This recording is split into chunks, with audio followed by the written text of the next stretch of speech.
кантип айтасың? Мисалы карапайым эл ушу Көлбаевдардан же ушу ОПКлардан УКМКдай кор болуп жабыр тартканын мен көргөн жокмун. Айта албайм антип. Ушул суроо ачык бойдон калды окшойт. Көрүүчүлөр дагы өзүнүн оюн сөзсүз түрдө жазат го деген. Жазсын. Менин пикирим да, биздин элди, биздин мамлекеттик чиновниктер ошо элди коргойт, мамлекетти коргойт дегендер жайлап талкалап келатат. Мен криминалдар жайлап талкалап келатат деп айта албайм. Мен криминалдарды көрдүм, Батукаевда көрдүм, Рысбегинда көрдүм, Акматбаевдагы, Көлбаевда көрдүм, азыркыларын деле көрүп атам. Булардай 35 жылда биздин президенттердей, анын жакындары жайлагандай, кордогондой мен булардан кордук, зомбулукту көргөн жокмун. Хот өзүм генеральный прокурор болдум. Хот булар менен метти. Мисалы мен андай фактыларды көрө элекмин эле. Да, уламыштар кетет, мындай тегиндей кетет. Мисалы кээ айтасыңар да, мисалы мынагу дүйнөлүк деңгээлде Матраев коррупционер табылды. Америкада табылды, нонград болду деп айтат. Айланай, коррупция болуп, Матраевдин бир нерсени мамлекеттен урдаган мен юрист катары мен али көрө элекмин. Юрист катары мен көрө элекмин. Ал да арам акчаны легализировать этип байыды. Кытай менен Россиянын ортодогу тамойный мелерден, транснациональный имуществолордон байса байгандыр. Ал эмне үчүн анан ушундай эле коррупционер болуп Кыргызстандын атынан дүйнө жүзү боюнча биринчи коррупционер Кыргызстанда Матраев деп табылып калды. Жана Көлбаев кыргыз криминал дегендей Матраев да коррупционер болуп табылды. Эмне себептен? Мына анализдеп көрөлү, илимий жактан, ар тараптан анализдеп көрөлү. Матраев сен айткандай, ал саясатка аралашып, 2 жолу жогорку кеңешке шайлоодо акчасынын күчү менен мурдагы эски партиялардын баары Запад каржылаган, Москва каржылаган бир нече эски чоң партиялар талкалап салды. Утуп кетти. То есть ошон үчүн Американын партиясын да талкалап салды. Биринчи күндөн берки жаралган Эрк партиясы, Атабекен, Ардабыз, коммунисттер бардыгы жаралбай калбады акыркы күндөрдө. Ким утуп алды? Матраев партиясы утуп алды. Мекеним Кыргызстан и башкалар. Бул тигилерге жакпайт. Бажына менчикти болуп, ошол себептен байыганы малым да бар. Жүдөбөйт. Малым деп мен айта албайм. Силер спокойно айта бересиңер да, анан ушуга сотко берип койсоң, анан кайра чычалап жүрөсүңөр. Мен айта албайм. Иликтөөлөр чыкты, тиги соттолду, эми ал расмий маалыматтар. Коррупция менен соттолгон жок да айтып коет. Ал мыйзамсыз байоо боюнча соттолду. Ушул статьяларын карагыла. Коррупция деген эмне үчүн билбейсиңер деп айтып атканым ушу да. Ал мыйзамсыз байоо коррупция деген статья, ал башкы статья, ал мамлекеттик чиновникте. Эмне үчүн эгерде Матраев таможняның замы болуп ошончо байып кетсе, директори башчысы эмне кыла албайт? Кулматов. Туура. Ал эмне кыла албайт? Жоопкерчилигин караш керек. 7 жыл эмне үчүн Атамбаев өзү менен иштеп жүргөндө Матраев жүрдү. Бир жолу аны коррупционер деп айткан жок. Качан кызматтан кеткенде ал Жээнбек менен кызматташа баштаганда айтып чыкты. Почему? Мына 10-жылы Атамбаевга мен телефондон айткан жокмун. Сага окшоп наразы болуп айткам да мен, мына жактан оштун таможнясын эл кууп берсе, сен кайра акчасын алып туруп коюп койсуң деп айтып атат. Якабы 400 000, 700 000 акча алыпсың да кайра койсуң, буякта сооронбай ыйлап атат, оштун эл наразы болуп атат деп оштон телефон чалып атам. Андан кийин 7 жыл отурдум. Мен каякта жүрдүм, Матраев каякта жүрдү. Вот ошон үчүн бизде ким кылмышкер болсо дагы, ким ак карга болсо дагы, ким эме болсо дагы бардыгы ким бийликке келсе ошого яраша болот да. Ошонун саясатына яраша кетет. Мен мыйзамчыл саясатчы, мыйзамчыл адаммын. Мен мыйзамды карайм. Ташиевдин ою боюнча Кыргызстан Маңкуртстан болуш керек экен, Кыргыз эли Маңкуртка айланыш керек экен да. Мына Садыр Жапаров досун кетирип, мына ушудан бизди Кыргызстанды сактап калды. Кыргыздарды Маңкуртка айланыштан сактап калды, Кыргызстанды Маңкуртстандан сактап калды. Биз Кудай кааласа Орто Азиядагы демократиялык аралча, же болбосо байыркы эркин Кыргыз эли деген статус менен калышыбыз керек. Ошо статуска кайра келебизби? Мен ойлойм келебиз. Кудай кааласа келебиз. Анан дагы бир иши. Сынбай чек араны мен чечтим деп мактанып жүрөт. Чек ара маселесин. Ушул Тажикстан менен Өзбекстанда 15% ал кемпироватка байлаштуу. Ушуну мен чечтим деп мына мактанып жүрөт. Эгерде Ташиев чечкендей, Өзбекстан менен Кыргызстандын кемпироват маселесин Ташиев чечкендей чечсе, 1965-жылы Юсуфалиев эле чечип коймок. Рашидов ошондо эле сураган кемпироват бериле деп. Юсуфалиев берген эмес. Андан кийинки бардык президенттер берип коймок. Берген жок талар.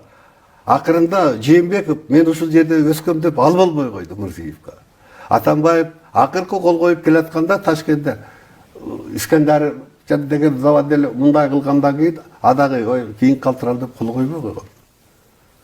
Муундай чечкендей болсо давно эле чечилип калмак. Буга мактана турган эч нерсе жок. Бердик да биз. Эч нерсе алган жокпуз да бердик. Аны менен мактанбаш керек. Экинчи Тажикстан менен. Тажикстан менен чегара маселесин чечсек 1989-жылы Тажик-Кыргыз чегарасынын алкагында чоң жаңжал болгон. Анда Маккамов эле биринчи секретарь. Бирсе Масалиев эле. Масалиев экинчи адам, бирсе Кыргызстандын экинчи адам Жумагулов, Соминдин төрагасы. Үчүнчү адам идеолог боюнча идеолог мына Шеримкулов экөө тең тир, экөө тең баатыр бөгүн. Сурасаңар айтып берет. Булар айлап, жылдап жатып Баткенде жүрүп, акыры келишимге келишип, Головной жанагы суу бөлгүчтү, жанагы ушул эгемендүүлүктү 91-жылга чейин чегараны ошолор сактап калган. Маккамов кол койгон бардыгына. Ворук Анкылап бойдон калган. Достук айыл бизге калган. Головной суу сактагычы бизге калган. Эгерде адыр ташип чечкендей Кыргыз-Тажик чегарасын чечсе, ошондо эле 89-жылы Масалиевдер эле чечип коймок. Маккамовго бер эле ушундай. Мына сууну тең пайдаланалы, достук айыл берели, анан Ворухуңарга нейтралдуу жол берели деген. Алар кылган эмес. Алар 1 сантиметр болсо да Кыргыздын жери деп ыйык көргөн. Кой кемитпейли деп. Ошон үчүн мен жеке пикирим, чегара маселеси боюнча Ташиев мактанбасын. Али тарых буга баа берет али. Нечен жолу баа берет тарых. Тарых бул мен эмчи чегара маселени Ташиев чечти деп атам. Мен чечтим деп жүрбөйбүн. Мен бердим. Мен чечтим. Мен чечем. Менен башка миңтем деп жана ошо Баткендин депутаты бар, ошо Айжигитов дегенди жөн эле залдан куу, Адахандын колун сындырам, бутуңду тилиңди сууруйм деп. Эми мен чечкендей болбосо мен ушинтем деп эле. Мен чечкендей болбойсо деп пристав барып камап коюп мактанып жүрдү. Өткөн жылы Баткенге барып мактанды. Мына чегараны пайдаланып чыргылам деди эле, Бекназаровдун баш кылып, Жээнбековдун төш кылып камап салдым деп мактанды. То есть өзү бизди камап салганын өзү жарыя кылды ошо жерге. Ушу шердикпи? Адамды камап койдум деп барып ошо жерге мактанып атат. Эми ошон үчүн бул мактанганы, ушул кылган иштерин айтып атам да. Бул иштер менен Ташиевдин кылган ушул 5 негизги багытындагы иши, анан коррупция менен күрөштүм деп атат. Коррупциянын баары өзүндүкүнгө чыгып атпайбы? Президент айткандай өзүндүкү. Коррупция, чоң коррупционер каякта? Коррупция деген каякта жүрөт? Коррупция деген мамлекеттик бийлик бутагында жүрөт. Майда чүйдө налоговый инспекциялардын инспекторлорду, майда чүйдө таможниктерди, майда чүйдө милициянын кызматкерлерин камап атты. Булар аларга жетекчиңе показания бер. Ошону чыгарам. Ушуга окшогон нерселер менен камап атам. Мен ойлойм, коррупция менен күрөштү деп. Чоң уголовный кодексте коррупция статьясы менен ушулар өттү десе, мен андайды көрө алган жокмун. Бул бир убактарда Акаевдин убагында же кийинки убактарда мыйзамсыз приватташтырган айрым жерлерди кайтарды. Это коррупция эмес. Ошол убакта Акаевдин программасына жарашка алган алар. Ошолорду кайтарды. Кайтарышы мүмкүн. Бирок аны дагы мамлекетке алганы дайсыз да бүгүн. Мен ошон үчүн айтып атам, парламентте мамлекеттик комиссия түзүп изилдеш керек. Эгерде буга макул болбосо, мен ушул жерден пайдаланып айтып коеюнчу. Мына эч убакта мына Ташиев кылгандай эч ким кайтарган эмес деген Ташиевдин пиарщиктери көп да. Мен ошолорго кайрылып коеюн. Мына жакында 7-апрель келе атат. Убактылуу өкмөт канча объектти, канча акча кайрылганын мен документалдуу түрдө көрсөтөм. Ошону жогорку кеңеш кантип бөлгөнүнөн бери, чечиминен бери көрсөтөм. Ташиев да ушул 5 жылда алган, кустурган объектлерин көрсөтсүнчү мага. Экөөбүз дебатка чакырайын. Көрсөтүшөлү бири-бирибизге элибизге.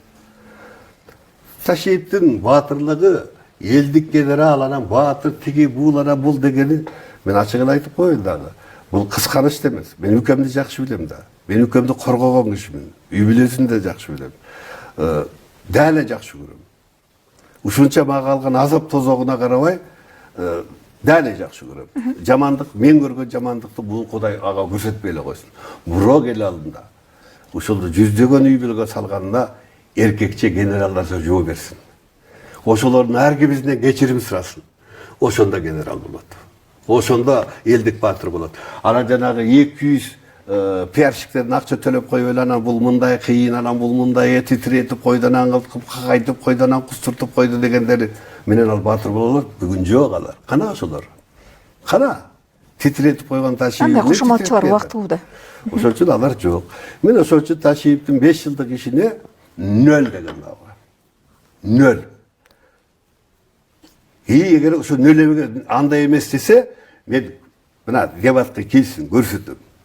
Биз убактылуу өкмөт 3 айда эмне канча объектиди кайтардык мамлекетке.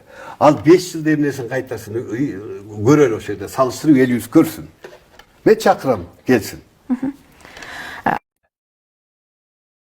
Ордо төңкөрүшү болмок. Ошого Ташиев алып келген депутаттар, башка кызматкерлер даярданган деп мен ачыгын эле айтып чыктым. Бул тар чөйрөдө саясатчылардын ичинде белгилүү нерсе болгон. Элге эч ким айткан эмес. Мен ошону айтып чыктым. Анан азыр жүрүп жаткан иштердин бардыгы ошол арам ою бар, терс аракет кылган адамдардан арылуу. Эми ачыгын эле айтайлы, ошол УКМКда иштеген көптөгөн кызматкерлер, Кыргызстандын көп эле билет. Жогорку кызматкерлер эмес, төмөнкү кызматкерлер эмес. Ошо УКМКда штаттан тышкары, внештатник деп коет го. Ошолорго чейин миллионер болуп кеткен. Миллионер. Жөнөкөй эмес, миллионер болуп кеткен. Азыр эми мен оюмча жакынкы арада, мүмкүн 1 жыл, мүмкүн кийинки жылдары көп маалыматтар чыгат. Ким кимден канча миллиард урдап кетти, ким кимден байлыгын басып алды, тартып алды деген көп маалымат чыгат. Себеби адамдар арыз менен кайрыла баштайт. Кечиресиз. Миллионер болгондо сом мененби же доллар менен? Доллар менен. Бир да мамлекетте мына биздикиндей элди, мамлекетти тоноо мен оюмча ишкерлерди мындай боло элек да. Биз өзү кичинекей мамлекет, жардым мамлекет болсок, Борбор Азияда эң эле кичинекей бизбиз ачыгын айткандачы. Анан ошондой мамлекет туруп анан бирке бийликке келип алып, ошо жарды мамлекетти, жарды элди тоноогондун өзү бул өтө чоң катачылык, Бул айтып атпайм, мондай оош кыйыш заманда элди, мамлекетти колдогондун ордуна, күчтөнткөндүн ордуна тоногон бул душмандын душманы. Лөөлүдөн баатыр чыкса, өз элин чабат дейт. Анан мен интернетке да өткөндө жаздым. Болжол 4,5 миллиард доллар мамлекетке кустурдук дешти. Болжол. Ташов деген KG Group'тун башчысы ошол расмий айтып чыкты. Бул мен сөзүм эмес, мен бардыгын аргумент менен айтып атам. Интернеттен тапсаңыздар болот, ошол айтып атат. Мен 52 миллион сом мамлекетке төктүм. Менден андан тышкары сол чөнтөккө 100 миллион сурат деди. Элестетиңиз. Эгер ошол эсеп менен ала турган болсок, эгер мамлекетке 4,5 миллиард доллар, ал эми калганы андан баягы 50 же андан көп пайызы сол чөнтөккө кете турган болсо, акыркы 4 жылдын ичинде сол чөнтөккө бер жагы дегенде 8,10 миллиард доллар менен сыртка чыгарып кетишти. Сиз элестетип атасызбы? Бул бүтүндөй бир мамлекеттин, бүтүндөй 7,5 миллион элдин тышкы карзы, 35 жылдан бери чогулган тышкы карзын 4 жылда чыгарып кетишти. Дагы көп маселе чыгат, себеби жана Эдуудун үйүнөн эле 36 миллион доллар чыкты деди. Бул маалымат элге чыккан эле. Ал эми чыкпаганы канча? Бул масштаб абдан чоң масштаб, чоң масштабтарда. Бул жерде Көлбаевдин миллиарддаган долларлык байлыктары бөлүнүп кеткени. Мына Гавайи. Биз билебиз. Миллиардка жакын сом кассада турган. Эми алар күнүгө сүт сатып алат. Күнүгө продукт сатып алат. Күнүгө тиги ошол акчаны мамлекетке андан тышкары канча деген акча сол чөнтөккө кеткени белгисиз. Мен угам Мадина базары. Ошол жерде уйгур, Кытай бизнесмендери. миллиондогон долларлар сол чөнтүккө кеткен. Эми көп андай маалыматтар. Мен азыр эмне үчүн айтпай жатам, себеби алар такталыш керек. Ошолордун да чекесинен такталып чыкканда элдин үшү алынат. Бул айтып атпаймынбы? Өз элин, өз мамлекетин тоногон мындай деңгээл боло элек, мындай масштаб боло элек болчу да. Көп маалымат элге чыгат дагы. Сиз Facebook'a